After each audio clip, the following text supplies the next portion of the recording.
Jumpa kembali di MDT Journey Inspiration of Life. Pagi ini saya mau coba sharingkan teman-teman dengan temanya harapan pencapaian cita-cita atau harapan penyelesaian masalah ialah berhala iblis, berhala yang dari iblis.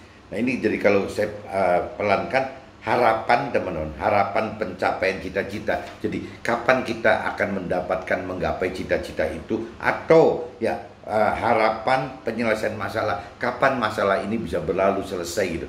Itu bisa menjadi berhala yang dari iblis teman-teman. Karena akhirnya kita benar-benar berpengharapan kapan cita-cita itu bisa dapat kita raih, atau kita mengharapkan bagaimana supaya permasalahan yang kita alami itu bisa berlalu. Nah, dua-duanya penuh pengharapan. Nah, pengharapan yang berlebihan, pengharapan yang lebih dari berharap kepada Tuhan, percaya kepada Tuhan, itu adalah berhala, teman. Maksudnya begitu. Ini ada mentor rohani yang katakan seolah-olah pengharapan positif atau negatif itu adalah ya berhala gitu. Nah ini nanti coba kita bahas bareng-bareng apa iya gitu, bahwa yang namanya pengharapan itu baik itu positif atau itu negatif ujungnya gitu. Apakah tetap itu namanya berhala gitu, karena melebihi dari pengharapan kita kepada Tuhan. Nah ini saya coba baca teman-teman, impresinya di kitab Roma pasal 4 ayat 19 sampai 22, dan kitab 1 Petrus teman-teman pasal 1 ayat 13 25. Saya baca dulu sebelum masuk ke dalam draft teman-teman. Roma pasal 4 teman-teman, cari Roma pasal 4 ayat 19 sampai 22 teman-teman. Imannya tidak menjadi lemah walaupun ia mengetahui bahwa tubuhnya sudah sangat lemah karena usianya telah kira-kira 100 tahun dan bahwa rahim Sarah telah tertutup. Tetapi terhadap janji Allah ia tidak bimbang karena ketidakpercayaan, karena janji Allah ia tidak bimbang karena ketidakpercayaan, malah ia diperkuat dalam imannya dan ia memuliakan Allah gitu. Dengan penuh keyakinan bahwa Allah berkuasa untuk melaksanakan apa yang telah ia janjikan. Karena itu hal ini diperhitungkan kepadanya sebagai kebenaran. Ini cerita imannya Abraham, teman. Nah ini saya coba langsung cross check aja masuk ke dalam kitab 1 Petrus teman-teman. Tadi kalau cerita kitab Roma kan soal iman itu, percaya, iman percaya pada Tuhan. Jadi jangan sampai kita malah lebih percaya kepada kapan pengharapan itu akan terjadi gitu. Ini yang tidak boleh teman-teman. Jadi kita harus lebih percaya dengan ya iman itu. Kalau memang Tuhan janjikan bahwa masalah itu akan bisa kita hadapi gitu, yang tadinya halangan menjadi rintangan, sesudah kita percaya saja gitu. Seperti cerita Abraham percaya akan janji-janji Tuhan gitu. Nah ini di 1 Petrus teman-teman, 1 Petrus pasal 1 ayat 13 sampai 25. Ini judul perikopnya teman-teman, kekudusan dan kasih persaudaraan, judulnya itu teman-teman. Sebab itu siapkanlah akal budimu, waspadalah dan letakkanlah pengharapanmu seluruhnya atas kasih karunia yang dianugerahkan kepadamu pada waktu pernyataan Yesus Kristus gitu. Hiduplah sebagai anak-anak yang taat dan jangan turuti hawa nafsu yang menguasai kamu pada waktu kebodohanmu. Tetapi hendaklah kamu menjadi kudus di dalam seluruh hidupmu, sama seperti Dia yang kudus yang telah memanggil kamu. Sebab ada tertulis, kuduslah kamu sebab aku kudus. Dan jika kamu menyebutnya Bapa, yaitu Dia yang tanpa memandang muka menghakimi semua orang menurut perbuatannya, maka hendaklah kamu hidup dalam ketakutan selama kamu menumpang di dunia ini. Nah ini teman-teman mesti sering ingat loh teman-teman, bahwa selama kita hidup di dunia ini adalah menumpang statusnya, bukan tujuan akhir teman-teman. Tujuan akhir secara rohani, tujuan akhir secara Tuhan Allah adalah nanti di alam akhirat teman-teman. Jadi sementara ini selama kita di dunia hidup 70, 80 atau 120 tahun adalah menumpang, sementara sekali. Nah ini yang Tuhan sering ingatkan, jangan sampai kita menghabiskan all out apa saja hanya untuk dunia ini. Kita mesti bisa mikir bahwa kalau kita mau all out untuk total hidup gitu ya, itu mestinya dengan pola pikir nanti di alam akhirat teman-teman. Karena alam akhirat itu tidak berbatas 70, 80 atau 120 tahun, tidak ada batasnya gitu.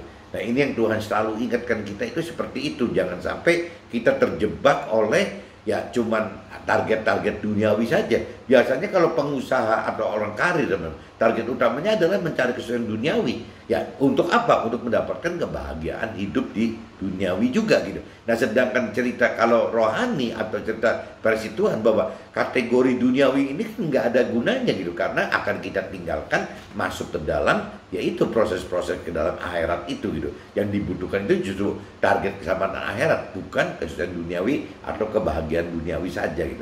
Ini yang Tuhan selalu ingin bagi kita, jangan sampai kita terlupa, akhirnya kita cuma total hidup hanya untuk kepentingan duniawi saja, yang sementara dan 70, 80, 120 tahun saja, teman-teman. Diingatkan Tuhan seperti itu gitu. Jadi istilah Tuhan itu menumpang, seperti menumpang gitu. Sebab kamu tahu bahwa kamu telah ditebus dari cara hidupmu yang sia-sia, yang kamu warisi dari nenek moyangmu. Itu bukan dengan barang fana, bukan pula dengan perak dan emas, melainkan dengan darah yang mahal, yaitu darah Yesus itu gitu ya. Kalau bicara di kitab Nasrani, Yesus itu, Nabi Isa itu menebus manusia, teman-teman, untuk bisa tidak berdosa gitu. Sama seperti anak domba yang tak bernoda dan bercacat. Ia telah dipilih sebelum dunia dijadikan, tetapi karena kamu, ia baru menyatakan dirinya pada zaman akhir. Oleh dialah kamu percaya kepada Allah yang telah membangkitkan dia dari antara orang mati dan yang telah memuliakannya, sehingga imanmu dan pengharapanmu bertuju kepada Allah gitu. Karena kamu telah menyucikan dirimu oleh ketaatan kepada kebenaran, sehingga kamu dapat mengamalkan kasih persaudaraan yang tulus ikhlas. Hendaklah kamu bersungguh-sungguh saling mengasihi dengan segenap hatimu, karena kamu telah dilahirkan kembali bukan dari benih yang fana, tetapi dari benih yang tidak fana, oleh firman Allah yang hidup dan yang kekal. Sebab semua yang hidup adalah seperti rumput, dan segala kemuliaannya seperti bunga rumput, ya. Dan bunga rumput menjadi kering dan bunganya gugur gitu. Tetapi firman Tuhan tetap untuk selama-lamanya. Inilah firman yang disampaikan firman Tuhan kepada kita semua gitu. Nah, ini saya sudah bacakan, teman-teman, bahwa kalau di kitab 1 Petrus pasal 1 ayat 13 sampai 25 itu intinya cuma Tuhan ingatkan bahwa hidup di dunia ini sementara, teman. Jangan sampai kita cuma mengumbar nafsu-nafsu duniawi kita gitu untuk memuas-buaskan diri, menghabis-habiskan segala macam gitu. Yang tadi dibilang total itu ya hanya untuk kepentingan duniawi saja. Nah, ini Tuhan ingatkan bahwa kita ini sifatnya sementara sekali gitu. Jadi cuman seperti menumpang saja. Coba saya masuk langsung ke draft aja, teman-teman, siapa tahu bisa lebih jelas gitu. Jadi permasalahan jika kita amati akan selalu datang silih berganti. Simak masalah 10 tahun berlalu di mana permasalahan saat ini dianggap sebagai halangan, tetapi kenyataan dapat terlewati sebagai rintangan, terlebih lagi jika kita andalkan Tuhan itu. Jadi maksud saya, teman-teman, saya coba melihat catatan saya itu kan udah 10 tahun lebih nih, teman-teman. Ya, waktu itu saya menghadapi permasalahan, saya anggap permasalahan itu besar sekali dan tidak bisa dilewati, teman-teman. Sampai akhirnya frustasi gitu, nggak ngerti harus apa. Tapi kalau saya lihat sekarang setelah lewat 10 tahun, permasalahan yang saya anggap waktu itu halangan, yang tidak bisa kita lewati, tidak bisa saya lewati, ternyata terlewati itu, teman-teman. Nggak tahu meskipun caranya gimana, pusing-pusing gimana, tapi terlewati gitu. Nah, secara tidak sadar ini sudah berlalu 10 tahun, teman-teman. Berarti yang waktu itu kita anggap halangan itu tidak bisa mungkin terlewati, tapi dalam kenyataannya situasi kondisi itu membuat halangan itu menjadi rintangan, teman-teman. Nah, kalau untuk saya pribadi, saya bisa ngomong seperti ini karena saya waktu itu secara akal saya, secara rasio saya, secara kekuatan mengandalkan diri sendiri udah nggak mungkin, teman-teman. Jadi akhirnya buat saya saya coba masuk ke dalam bagaimana saya terus mempelajari pengenalan firman Tuhan gitu, ya bagaimana melakukan firman Tuhan gitu, dan ya lepas melakukan atau tidak, ya saya intinya cuma bersandar dan mengandalkan Tuhan karena waktu itu tidak punya solusi apa-apa, teman-teman. Secara rasio itu nggak punya solusi apa-apa gitu. Nah, kalau kita sudah di posisi seperti itu, ya kembali lagi gitu teman-teman. Jadi tidak ada masalah sebenarnya yang tidak bisa diselesaikan gitu. Nah, problemnya teman-teman, kalau kita bicara kita menghadapi permasalahan seperti itu, kita mau menaruhkan pengharapan penyelesaian permasalahan, halangan itu supaya menjadi rintangan, itu kepada siapa teman-teman? Ya, kalau apakah kita menaruh pengharapan itu kepada proses penyelesaian permasalahan itu, akhirnya kita selalu dengan pola pikir, ya sudah, nanti kalau permasalahan udah selesai berarti saya akan begini, kalau permasalahan udah selesai berarti saya akan roba begini, kalau permasalahan udah selesai berarti saya mulai akan menyempatkan waktu lebih mengenal mengerti firman Tuhan, kalau misalnya permasalahan udah selesai berarti saya harus hidup lebih benar, lebih baik gitu, kalau permasalahan selesai berarti saya mesti robah pola hidupnya. Selalu begitu teman-teman. Jadi permasalahan itu selalu ditunggu-tunggu gitu dengan pengharapan selesai. Nah, sedangkan firman Tuhan katakan itu nggak usah dipikirin gitu. Ya nggak perlu, itu pasti akan selesai gitu. Nah, kalau waktu kita terlalu mikirkan pengharapan hanya satu-satunya bagaimana penyelesaian bisa lewat, yang dikhawatirkan itu jadi pengharapan itu menjelma menjadi berhala teman-teman. Oleh iblis dimanfaatkan menjadi berhala gitu. Berhala itu adalah berpengharapan yang melebihi pengharapan kepada Tuhan. Kalau kita tidak mau masuk terjebak permasalahan, penyelesaian permasalahan itu menjadi berhala, ya satu-satunya jalan cuma bagaimana kita berpengharapan kepada Tuhan. Apa gitu janji Tuhannya gitu. Nah, untuk bisa mengenal janji Tuhan, ya kita harus mendalami pengenalan akan firman Tuhan dulu. Ya kita harus bisa benar-benar bukan cuma mengenal, tapi mampu mengerti apa maksud dari firman itu gitu. Dan kita harus tahu juga teman-teman apa janji-janji firman Tuhan itu gitu. Nah, ini balik lagi, kalau kita sudah berpengharapannya kepada Tuhan, ya berarti kita tidak terjebak ke dalam berhala yang tadi berpengharapan ya terhadap penjelasan masalah itu. Jadi maksudnya gitu teman-teman. Jadi berpengharapan yang berlebihan, berpengharapan baik itu hal negatif atau positif yang berlebihan, yang sudah melebihi pengharapan dari Tuhan gitu. Ya itu akhirnya ya menjadi berhala teman. Jadi ingat teman-teman, berpengharapan baik kepada hal negatif atau positif itu tetap disebutnya berhala teman. Nah, ini yang teman-teman mesti simak gitu. Justru bagaimana Tuhan tidak suka ini, yang Tuhan suka itu kita itu semua berharap kepada Tuhan. Nah, berharapnya bagaimana? Ya harus mengenal mengerti akan firman Tuhan, perintah-perintah firman Tuhan, dan juga harus mengenal mengerti akan janji-janji Tuhan teman. Bahkan ujungnya ya harus tahu rancangan dan kehendak Tuhan gitu. Jadi kalau kita sudah berpengharapan kepada Tuhan, ya kita tidak pernah akan kebingungan mengharapkan penyelesaian masalah atau tidak kebingungan kapannya cita-cita saya bisa tercapai. Ya memang tidak ada gitu teman. Ya kita berjalan saja gitu bersama Tuhan gitu, mengalir saja gitu.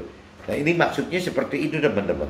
Nah, ini yang lanjutnya, permasalahan akan jadi alat rohani dalam hal kedalaman pengenalan dan pengertian akan firman Tuhan itu, serta menaikkan tingkat iman kita, karena melalui permasalahan, terlebih permasalahan yang besar dan berat, sehingga kita tidak mampu mengandalkan diri sendiri, maka permasalahan jadi efektif bagi Tuhan itu. Nah, ini justru kebalik lagi, permasalahan itu ada positifnya teman. Kalau kita melihat dari sisi positifnya gitu, permasalahan itu akan menjadi positif ya apabila memang ya sampai permasalahan itu makin berat, makin besar, itu makin positif teman-teman. Karena kita makin tidak bisa mengandalkan diri sendiri teman-teman. Jadi kita itu benar-benar akan ada kepasrahan gitu, hanya berpengharapan kepada Tuhan saja gitu. Nah, kembali lagi, waktu kita hanya mengandalkan Tuhan, waktu kita hanya berpengharapan kepada Tuhan, mau tidak mau teman-teman ya, kita harus mengenal mengerti akan firman Tuhan gitu. Kita harus berani melakukan firman Tuhan gitu. Nah, kita harus bisa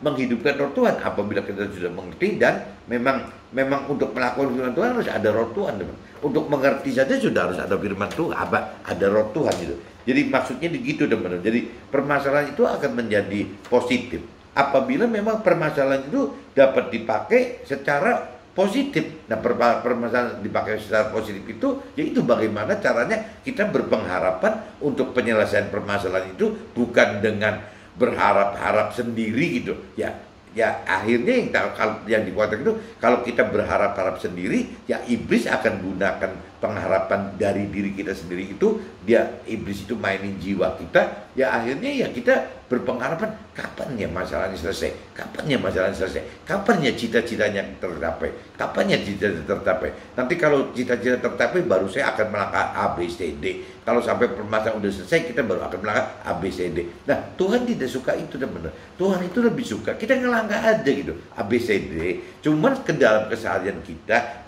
terus menerus belajar untuk mengenal, mengerti ajaran Tuhan, dan belajar untuk mampu melakukan firman Tuhan. Yang Tuhan harapkan itu, teman-teman. Yang Tuhan tunggu-tunggu harapan dari kita itu seperti itu. Jangan sampai kita berbalik berpengharapan dari sisi-sisi yang di luar Tuhan, yang meskipun kesannya tidak berasa itu di luar Tuhan. Ya, masa cita-cita di luar Tuhan. Ya, masa sih mengatasi permasalahan di luar Tuhan. Anggapnya orang yang tidak mengenal, belum mengenal Tuhan gitu, orang yang berkeyakinan seperti itu gitu. Cuman kunci dan saya katakan bahwa berpengharapan yang berlebihan melebihi pengharapan kepada Tuhan, baik itu pengharapannya positif dalam arti kata menggapai cita-cita, atau negatif dalam hal misalnya menyelesaikan masalah, itu tetap dua-duanya itu selama pengharapannya di atas melebihi pengharapan kepada Tuhan, yaitu sebutnya berhala, teman. Itu pasti jebakan iblis gitu. Nah, ini teman-teman jadi mesti hati-hati, teman-teman. Ya, jangan sampai berpikir nanti kalau misalnya masalah udah selesai berarti kita akan membaik gitu, hidup membaik A, B, C, D. Kalau kita cita-citanya tercapai berarti nanti kita juga akan membaik A, B, C, D. Ya contoh gitu, kalau saya udah kaya nanti saya mau bantuin orang donasi gini-gini gitu. Loh, ya kalau waktu batas kaya itu mau seberapa besar, teman, nggak ada habisnya, teman. Jadi malah daripada sekarang kita mikirnya pengharapan seperti itu, kalau memang kita tergerak untuk donasi, ya donasi aja dari sekarang gitu. Toh donasi nggak dibatasin harus minimal berapa gitu. Yang kita adanya berapa juga nggak apa-apa. Seperti cerita firman yang katakan orang kaya nyumbang sekian banyak, tapi ada janda miskin cuma nyumbang 2 peser aja. Kalau dari sisi rohani, dari sisi Tuhan, karena 2 peser itu benar-benar all out dari total uang yang dia punya gitu. Ya berarti janda miskin itu malah dinilai oleh rohani, dinilai oleh Tuhan, ya donasinya lebih besar daripada orang kaya yang mungkin ya cuman ngambil duit di dompet gitu, cuman segitu. Nah, padahal duit yang di luar dompetnya kan banyak sekali, teman-teman. Tapi kalau si miskin itu kan ya memang cuman adanya 2 peser itu, nggak punya apa-apa lagi gitu. Nah, jadi waktu dia donasikan 2 peser, dari kacamata Tuhan ya wanita miskin itu, perempuan miskin itu ya memang menyumbang yang terbanyak gitu, dibanding orang kaya yang mungkin dalam realitanya bukan 2 peser tapi 2.000, 20.000, 200.000 peser, ya nggak ngerti gitu. Tapi kalau dari kacamata Tuhan yang dihitungnya ya punya berapa sih gitu. Kalau 2 peser memang dia udah gak punya apa-apa, itu besar sekali kan bagi si perempuan miskin ini gitu. Tapi kalau bagi orang yang kaya nyumbang 1 dompet pun, kalau di rumahnya ada duit segudang gitu ya sedompet itu ya nggak ada artinya, teman-teman.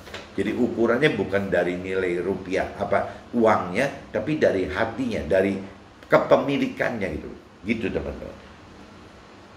Setelah mengerti makna positif permasalahan kita, kita jadi tidak perlu mengharapkan target waktu kapan permasalahan akan berlalu.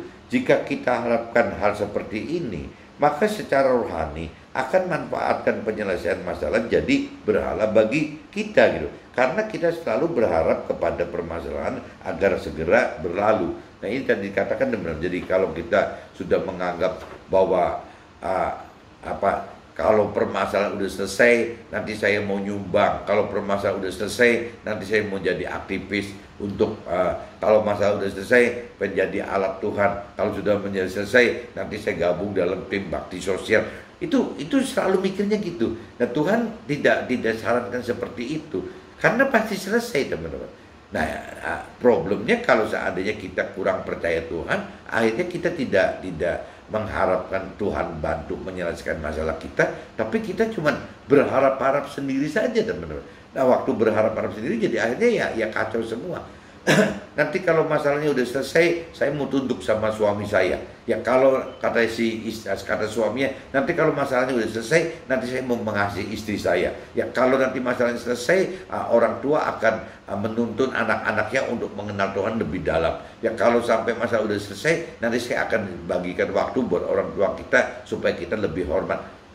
Maksud Tuhan nggak usah seperti itu gitu. Jadi kalau memang kita istilahnya mau mengasihi istri, ya mengasihi aja gitu sekarang gitu. Ya kalau memang si istri mau tunduk sama suami, ya tunduk aja sekarang gitu. Kalau kita mau menuntun anak-anak kita gitu untuk mengenal kebenaran, ya tuntun aja sekarang. Jangan mesti nungguin masalahnya udah selesai gitu. Nah begitu pun juga kalau kita mau menghormati orang tua kita, ya hormati aja dari sekarang gitu. Nggak usah tunggu nanti kapan selesai. Itu kalau cerita dari sisi negatif berarti teman-teman ya, pengharapan dalam arti kata pengharapan kapan permasalahan ini selesai gitu. Tapi bisa juga terbalik teman-teman. Misalnya dengan cerita begitu juga dengan mengharapkan target waktu kapan pencapaian cita-cita akan terjadi gitu. Jadi kalau cerita tadi penyelesaian masalah kapan terjadi itu kan karena negatif tuh berarti kan menghadapi permasalahan. Tapi kalaupun dibalik teman-teman dalam arti kata ya mengharapkan kapan waktu pencapaian cita-cita akan terjadi, sama aja teman. Berarti kan mengharapkan lagi gitu, mengharapkan hal-hal yang positif, maksudnya kan cita-cita itu gitu. Nanti kalau cita-cita tercapai, ya nanti saya akan bantu fakir miskin. Kalau misalnya cita-cita tercapai, saya pengen menjadi alat Tuhan. Kalau misalnya cita-cita tercapai, baru nanti saya akan mengasihi istri saya. Kalau cita-cita tercapai, berarti nanti saya akan tunduk kepada suami saya. Terus ya nggak habis-habis teman. Kalau terus begitu nggak habis-habis. Itu berarti kan pengharapannya sudah jauh di atas pengharapan kepada Tuhan.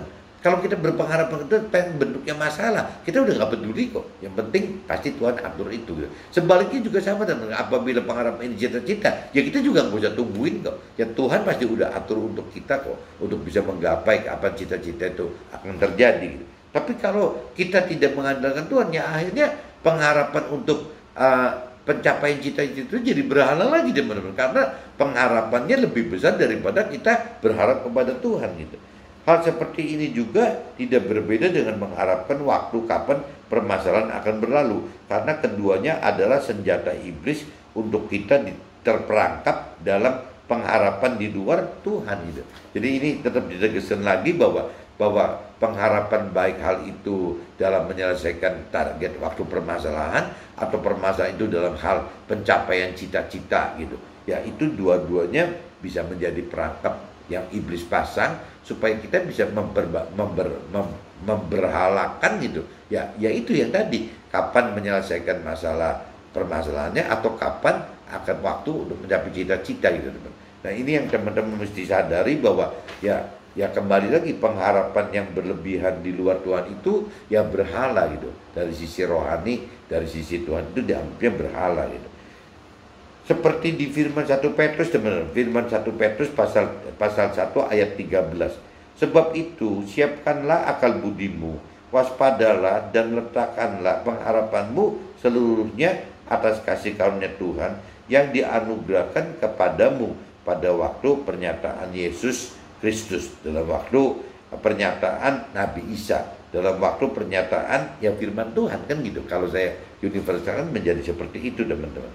Jadi firman di 1 Petrus pasal 1 ayat 13 itu mengingatkan, sebab itu siapkanlah akal budimu, waspadalah dan letakkanlah pengharapanmu seluruhnya atas kasih karunia Tuhan yang dianugerahkan kepadamu pada waktu pernyataan Yesus atau pernyataan firman Tuhan itu.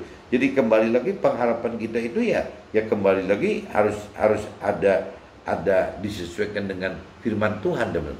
Bukan diharapkan seolah-olah tidak dengan dasar gitu. Kalau tidak dengan dasar ya pasti yang maju itu bukan firmannya, bukan dari roh gitu. Yang maju itu pasti jiwa teman. Jadi pikiran perasaan kehendaknya si manusia sendiri dari pikiran perasaan kehendaknya kita sendiri gitu. Nah itu nanti akhirnya ya terjebak dalam iblis teman. Iblis akan terus racuni pikiran perasaan kitanya gitu, kehendak kitanya gitu. Hiduplah tidak dengan turuti hawa nafsu, tetapi hidup dengan taat lakukan firman Tuhan, sehingga kita semakin percaya dan muliakan serta iman kita hanya berpengharapan kepada Tuhan saja gitu, bukan berpengharapan kepada hal-hal berhala yang iblis ciptakan untuk menjebak kita. Jadi kuncinya gitu teman-teman. Pengharapan itu jangan terlalu kita berpengharapan di luar Tuhan, nanti takutnya kita jadi terjebak-jebak oleh iblis, nggak keruan gitu. Jadi ya kuncinya kembali lagi bahwa berhala itu adalah pengharapan penyelesaian atau pencapaian sesuatu gitu ya, yang sudah melebihi dari pengharapan kepada Tuhan. Itu yang disebut berhala teman-teman. Nah ini kalau cerita kita tidak berpengharapan di luar Tuhan, ya berarti kan kita harus berharap di dalam Tuhan teman. Nah kalau ibaratnya ini tadi pagi saya dengar cerita dari Pak Purwoto gitu. Pak Purwoto itu orang dari Jawa Tengah, dia tinggal di Jakarta, kerja di perusahaan yang memang dulu terkait dengan usaha saya dan di kantor pusatnya saya gitu. Nah ini kerjanya di orang-orang luar negeri gitu. Nah ceritanya waktu ngalami masalah gitu tahun 2007 sampai selesainya problem masalah saya gitu tahun 2011, Pak Purwoto ini sempat 3 tahun dikirim oleh kantor pusat ada di kantor saya teman-teman. Jadi membantu saya dalam hal menyelesaikan permasalahan yang timbul, yaitu karena yang kemarin kita ceritakan karena nubuat tahun 2003, jadi akhirnya sampai permasalahan selesai mujizat itu tahun 2011 itu, yaitu zamannya Pak Purwoto gitu. Jadi Pak Purwoto itu pejabat tinggi di kantor pusat. Nah cuman karena memang problem kita besar, itu dianggap besar, sehingga akhirnya Pak Purwoto selama 3 tahun diminta untuk bisa membantu kita gitu, bagaimana untuk membereskan masalah-masalah yang besar ini gitu. Nah kebenaran Pak Purwoto ini ya rohaninya dalam teman. Jadi akhirnya ya salah satu mentor rohani saya itu ya Pak Purwoto gitu. Nah cuman kalau saya pelajarin, jadi Tuhan kadang-kadang nggak tahu ya, kalau ke saya pribadi gitu, mungkin karena saya benar-benar tidak ada keluarga sama sekali yang di dalam Tuhan gitu, yang memang berpegang kepada firman Tuhan gitu. Nah karena semua mayoritas sampai hari ini juga keluarga saya masih ada istiadat dan tradisi teman-teman, baik itu di keluarga kecil saya, maksudnya kakak adik saya, atau di level paman-paman saya gitu, jadi adik kakak sepupu saya, semua sepertinya mayoritas masih pegang adat istiadat dan tradisi, dan mereka malah sukses semua teman-teman, sukses duniawi semua gitu. Kalau dibanding dengan keluarga saya, atau ada beberapa keluarga saya yang ikut Tuhan gitu, malah kalau secara duniawi kayaknya nggak nonjol tuh gitu. Yang nonjol itu yang masih adat istiadat dan tradisi, dan yang berkeyakinan gitu. Jadi sudah ikut Tuhan tapi ya rohani duniawi gitu, ya masih punya keyakinan saja karena tidak dalam mengenal pribadi Tuhan dan tidak dalam mengenal firman Tuhan gitu. Tapi mereka rata-rata lebih sukses teman-teman. Ya cuman kembali lagi kan, kalau kita percaya Tuhan gitu, ya bahwa sukses duniawi itu kan Tuhan tidak pernah nganjurkan gitu. Ya bukan targetnya lah gitu.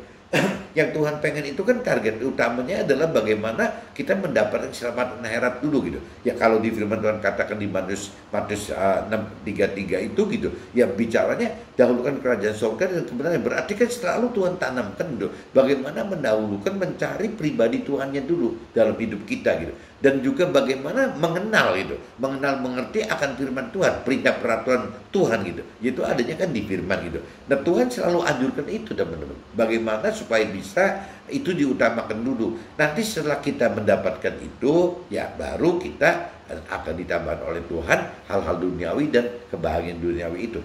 Tapi kalau cerita orang yang tidak tidak mengenal atau tidak mengenal dan tidak percaya Tuhan gitu ya, atau orang yang cuman bicara adat istiadat dan tradisi, atau orang yang hanya berkeyakinan gitu, berkeyakinan dalam arti kata percaya Tuhan, percaya sih gitu, mengenal Tuhan nggak mengenal kok, padahal sih bukan mengenal, cuman tahu aja bahwa Tuhan itu Tuhan. Kalau mengenal kan harus mengenal firman-Nya teman. harus mengenal firman-Nya. Kalau sekedar tahu Tuhan ya tidak perlu mengenal firman-Nya, dia sudah mengaku ya sudah mengenal Tuhan. Padahal sih statusnya bukan mengenal, paling tahu gitu. Tahu Tuhan, tahu ada firman Tuhan, tapi tidak kenal gitu. Tidak kenal pribadi Tuhan dan tidak kenal isi dalamannya firman Tuhan itu, perintah peraturan firman Tuhannya nggak ngerti, dan apa janji itu juga nggak ngerti. Nah ini kalau ceritanya seperti ini teman-teman, jadi akhirnya kan apa ya, berbeda gitu ya. Target Tuhannya pengen kita masuk ke dapat keselamatan akhirat dan nanti sukses duniawi itu adalah tambahannya. Sedangkan orang dunia berpikirnya kebalik teman-teman. Orang yang adat istiadat, orang yang berkeyakinan gitu ya, menghendaki bagaimana caranya ya nomor satu ya sukses duniawi gitu tuh. Kalau sukses duniawi sudah, nanti loh ya akan kita gabung. Nah balik lagi berpengharapan lagi, berpengharapan istilahnya sukses duniawi gitu. Nanti setelah sukses duniawi mendapatkan bahagia, nah baru nyari Tuhan gitu. Nah ini kan jadi balik lagi, sukses duniawinya jadi berhala teman-teman, karena tidak pernah akan habis-habis gitu. Ya tidak akan pernah habis gitu. Terus nyari dan akan terus nyari terus nggak pernah habis. Mencari kebahagiaan duniawi juga nggak ada batasnya teman. Bahagia dari mulai naik kalau dari kelas bawah banget, dari mulai jalan kaki, nanti bisa naik sepeda, bisa naik motor, bisa naik mobil Lux, bisa terus meningkat. Itu kan nggak ada berhentinya teman. Punya satu nanti pengen punya dua, yang punya dua pengen punya tiga gitu ya. Ya manusia kan seperti itu. Nah akhirnya nggak tanpa sadar waktu hidup kita habis teman-teman ya, expire date-nya habis gitu, karena ada patokan 70, 80 atau 120 tahun teman-teman. Nah ini kan yang kadang-kadang kita lupa gitu, karena kita berpengharapan kepada hal-hal yang tadi yang di luar Tuhan gitu. Nah Tuhan tidak suka itu teman-teman. Jadi pengen urusannya bagaimana kesuksesan mencapai cita-cita, saya pengen sukses duniawi, saya pengen bahagia duniawi, itu kan seperti orang cita-cita teman-teman.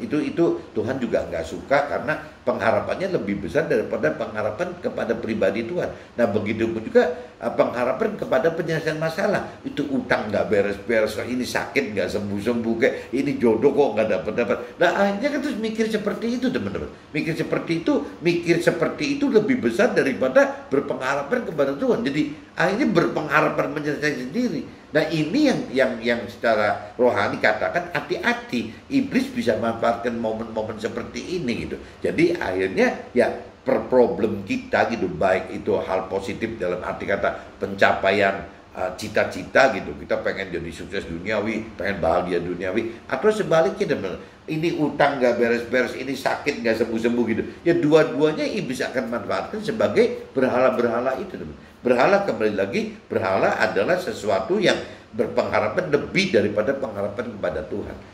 Nah pagi ini Pak Purwoto kirim sharing gitu, ceritanya judulnya lucu teman-teman ya, bagaimana kita bicara kita tandem sama Tuhan gitu. Jadi kita seolah diibaratkan Pak Purwoto, kita lagi naik sepeda tandem sama Tuhan gitu. Jadi lagi ikut lomba atau lagi jalan-jalan di perbukitan gitu. Jadi tapi dengan kondisi tandem gitu. Tandem maksudnya jadi satu sepeda tapi pedalnya dua teman-temannya. Nah problemnya kan kalau banyak manusia yang punya keinginan, Tuhan itu kan yang di depan teman-teman, yang pegang kendalinya gitu. Ya, kita tandem sama Tuhan, kita yang di jok belakang, jok kedua gitu. Jadi kita cuma ikut ngegoes aja gitu. Nah, sedangkan kalau di depan itu kan harus nyetir dan ngegoes gitu. Kalau di belakang cuma ngegoes aja.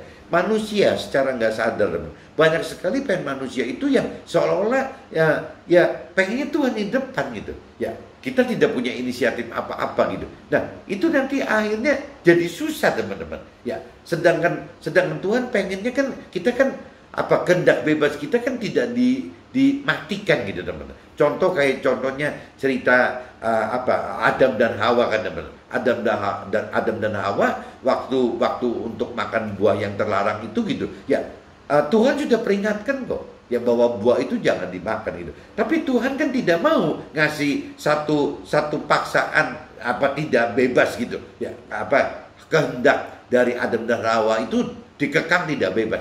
Tuhan kan nggak mau. Terhadap kita juga sama teman-teman. Tuhan itu ada batasan gitu, yang tidak mau maksa kita untuk harus A atau B gitu. Masalah memilih itu ya masalah kita, masalah-masalah mampu gitu. Kemauan untuk memilih yaitu adanya di kita. Tapi kalau bicara kemampuan, Tuhan janji ya akan mampu gitu. Jadi contoh misalnya kalau kita mau kenal firman enggak, kalau bicara mau kenal firman itu Tuhan nggak mau campurin tuh. Ya kita mau atau enggak gitu.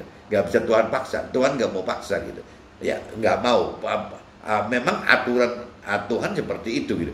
Tapi kalau begitu kita mau mau mengenal Tuhan, tapi kita tidak mengerti akan firman Tuhan itu, lah Tuhan mau gitu. Ya Tuhan bukan mau, Tuhan akan bantu untuk membuat kita mampu gitu. Begitupun kalau melakukan firman Tuhan benar. Ya kalau bicara mau melakukan firman Tuhan atau tidak itu ya nggak bisa Tuhan campurin, itu kita orang gitu. Tapi kalau bicara mampu melakukan ya Tuhan mau bantu gitu. Nah untuk mengerti dan mampu melakukan itu Tuhan malah sediakan roh Tuhan di dalam kita masing-masing gitu, di dalam roh kita gitu. Ya itu kan sudah bukti komitmen dari Tuhan untuk kita. Jadi pasti gitu kalau memang ada roh Tuhan ya kita akan mampu mengerti dan kita akan mampu melakukan. Tapi kalau bicara mampu untuk mau mengenal itu Tuhan nggak bisa gitu, karena mau itu adalah ya alat tes Tuhan. Kita percaya enggak, kita berpengharapan enggak kepada Tuhan itu. Jadi kuncinya itu. Makanya tadi kalau pagi Pak Purwoto cerita sepeda Tuhan dengan sepeda tandem dengan kita gitu, ya kita berarti yang mesti pegang setirnya teman-teman. Tuhan yang duduk di belakang, yang support kita dari belakang gitu. Jadi bukan Tuhan yang pegang setirnya. Nah nanti Tuhan yang ajarin kita bagaimana kita bisa mengendalikan sepeda itu dengan baik dan benar gitu, dan selamat juga gitu. Nah itu Tuhan akan bantu. Jadi waktu kita misalnya kalau kita cerita sepeda tandem itu lomba gitu, waktu kita bicara ini jalan mesti ke kanan ke kiri ya apa lurus gitu atau bagaimana gitu. Nah itu kan dalam lomba itu, dalam perjalanan itu kita kan bisa diskusi sama Tuhan gitu. Kalau kita hidupkan roh Tuhan di dalam hidup kita, ya kita akan tanya, Tuhan ini kanan apa kiri ya? Apa lurus aja? Atau bagaimana? Nah itu kan bisa diperbincangkan. Tuhan itu pengen seperti itu teman-teman. Jadi support di belakang kita gitu. Nggak mau Tuhan suruh nyetir hidup kita. Karena kita diberi hak bebas dan memang manusia itu diberi hak bebas dan memang dibebaskan untuk tentu pilihan gitu. Ya tinggal manusia yang tidak berpengharapan atau tidak dekat dengan Tuhan, kalau ibaratnya sedang tandem gitu, naik sepeda lomba dengan Tuhan, ya mungkin kanan kiri atau lurus itu nggak nanya teman-teman, nggak nanya ke Tuhan ini kanan dulu apa kiri atau lurus, mungkin nggak nanya gitu. Nah yang bagus itu kan yang nanya teman-teman, yang ada komunikasi seperti itu gitu. Jadi yang maksudnya Pak Purwoto itu seperti itu teman-teman. Jadi bagaimana dalam kehidupan kita itu ya kita harus bertanya gitu, bertanya kepada Tuhan. Nah begitupun masalah itu contohnya misalnya kalau arah gitu. Begitupun soal tenaga teman-teman. Ya misalnya kita sedang lomba gitu, tandem naik sepeda tenaga kita habis. Ya Tuhan yang akan support tenaga kita gitu. Dari belakang akan goes habis-habisan. Jangan-jangan kalau bersama Tuhan itu kita nggak goes pun sepedanya banter gitu, larinya bisa banter gitu. Kenapa? Ya kembali lagi ke kekuatan Tuhan itu kan maha kuasa gitu. Jadi apapun juga Tuhan pasti bisa gitu. Ya kita kehabisan tenaga ya Tuhan bisa kasih tenaga gitu. Ya kita kehabisan apa ya Tuhan bisa segala macam gitu. Jadi kembali lagi ya bukan cuman hidup itu nanti arahnya mau kemana gitu. Ya Tuhan pasti bantu. Begitupun soal melakukannya teman-teman. Waktu melakukannya juga ya Tuhan juga bantu gitu. Nah cuman kan kembali lagi tadi diumpamakan oleh Pak Purwoto itu kan contoh misalnya. Kita kan harus kenal firman Tuhan gitu. Waktu kita kenal firman Tuhan berarti kita kenal perintah dan peraturan Tuhan. Waktu kita kenal dan perintah dan peraturan Tuhan berarti kita juga kenal akan janji-janji Tuhan gitu. Waktu kita kenal semua gitu berarti kita juga tahu caranya gitu, bagaimana untuk mengerti firman Tuhan dan bagaimana melakukan firman Tuhan, yaitu dengan cara menghidupkan roh Tuhan itu. Nah waktu kita udah hampir komplit semua kita ngerti, ya kita akan akan otomatis mengerti apa rancangan dan kehendak Tuhan itu. Ya kembali lagi yang tadi saya bicara naik sepeda tadi gitu. Jadi seolah-olah kita sebagai sopirnya yang pegang setir itu ya harus banyak komunikasi dengan Tuhan gitu. Ya dengan roh Tuhan yang ada di dalam kita. Ya untuk rancangannya mau gimana Tuhan? Ya kehendak Tuhan bagaimana? Nah ini yang mesti terus dibahas teman. Oh ini mesti ke kanan dulu, nanti udah kanan baru ke kiri, nanti setelah kiri ketemu jalan lurus kita kunjut yang cepatnya. Ya seperti itu teman. Jadi apa ya, komunikasi dengan Tuhan itu, interaksi dengan Tuhan itu harus terjadi teman. Nah itu cerita rancangan dan kehendak. Tapi kalau bicara kemampuan untuk melakukannya gitu ya, kemampuan untuk ya ini kembali lagi ya kembali lagi kita haruskan hidupkan roh Tuhan kembali gitu. Ya kalau roh Tuhan dihidupkan, ya berarti Tuhan yang akan gitu mensupport kita. Jadi Tuhan itu benar-benar apa teman-teman di dalam hidup kita itu apabila kita hidupkan gitu. Ya Tuhan itu ya sumber kekuatan kita, sumber segala macam teman-teman. Nah ini kalau memang kita udah seperti itu berarti kita sudah tidak ada pengharapan di luar Tuhan gitu. Karena kita sudah makin tahu, makin percaya bahwa ya segala sesuatu itu sudah dalam rancangan kehendak Tuhan itu. Jadi kenapa kita mesti takut berpengharapan yang di luar Tuhan gitu. Jadi kalau kita bicara yang tadi dikatakan topiknya gitu, kita mengharapkan kapan pencapaian cita-cita kita. Ya itu kan kembali lagi berarti kita nggak pasrah sama Tuhan. Kalau kita pasrah sama Tuhan, ya Tuhan yang atur kok. Yang kita sih tinggal jalan aja kayak tadi cerita orang naik sepeda tandem tadi gitu. Ya kita jalan aja tuh, kita berjalan sama Tuhan. Pasti Tuhan akan beri yang terbaik gitu. Nah sebaliknya juga sama. Kapan penyelesaian masalah ini selesai gitu. Ya kita nggak usah mikir begitu. Kalau kita kejebak mikir begitu, akhirnya kita yang tadi dibilang semua jadi tertunda semua teman. Yang kita niat baik dan niat benar kita itu tertunda semua gitu. Karena dengan pola-pola seperti itu, contoh yang paling gampang lagi yang saya alamin dulu gitu ya, misalnya atau mungkin sampai sekarang juga banyak teman masih alamin. Nanti saya pengen cari Tuhan, saya pengen kenal Firman setelah saya suci gitu. Sekarang belum suci, saya masih ini itu masih nakal lah, masih jahat, masih apa, merasa begitu gitu. Ya nggak bakal selesai teman.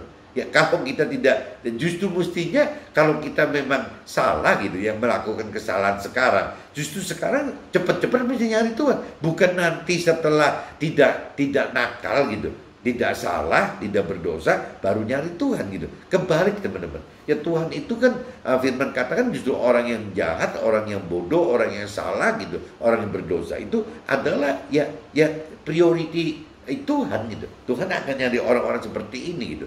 Bukan orang-orang yang sudah baik dan benar yang diprioritaskan Tuhan. Orang yang berdosa gitu, yang Tuhan memang cari gitu. Jadi jangan dibalik tuh teman. Kalau kita bicara dengan mengandalkan jiwa kita, ya kita selalu akan masuk ke dalam perangkap iblis ya tadi gitu. Jadi memberhalakan permasalahan yang timbul di kita karena kita berpengharapan permasalahan itu selesai, lebih kita berharap dari Tuhan yang menyelesaikan masalah kita gitu. Nah ini yang teman-teman mesti hati-hati. Jadi harusnya kembali lagi seperti tadi kalau cerita orang mau mencari Tuhan, ya justru waktu kita masih berdosa, waktu kita masih jahat, waktu kita masih nakal, justru waktu saat itulah kita harus mencari Tuhan. Yang benar kan seperti itu teman-teman. Kalau memang sudah hidupnya sudah baik, udah benar, jangan-jangan priority mencari Tuhan ditunda juga nggak apa-apa gitu. Tapi kenapa sekarang jadi kenyataannya kebalik gitu? Orang yang berdosa, orang yang masih merasa salah, orang yang masih ngerasa jahat, kok malah pemikirannya ya nanti. Ya kalau misalnya saya sudah tobat tidak berdosa, baru saya nyari Tuhan. Ya kalau nanti saya sudah tidak jahat, baru saya nyari Tuhan.